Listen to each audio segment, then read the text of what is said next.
Making cinematic images shouldn't be a chore. I'm going to show you guys a quick 3-step system you could follow every time you shoot to make sure you're getting the most out of your images. Step 1. Shoot into the corner of the room.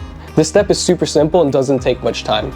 Shooting into corners of the room gives you more depth to your images and creates natural leading lines that can make your images more cinematic. Depth is the name of the game, and we could create that through simply moving the camera, and we could also use lighting to create more depth. Pulling your subject away from walls creates separation between your subject and the background. As we can see here, we now have separation between our foreground, midground, and background. Step 2. Focusing on lighting. Lighting is one of the key players when creating depth. Our goal should be to create separation between light and dark areas. Let's think about this like a checkerboard.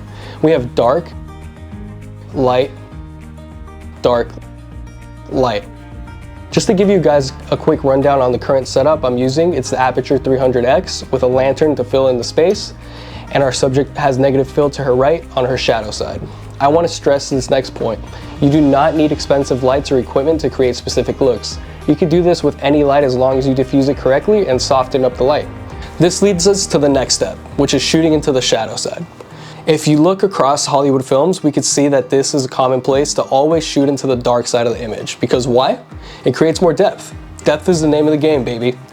This is a simple step just like number 1. Following these 3 steps can take your images from looking like this to this. Try these out on your next shoot and check out how different your images look.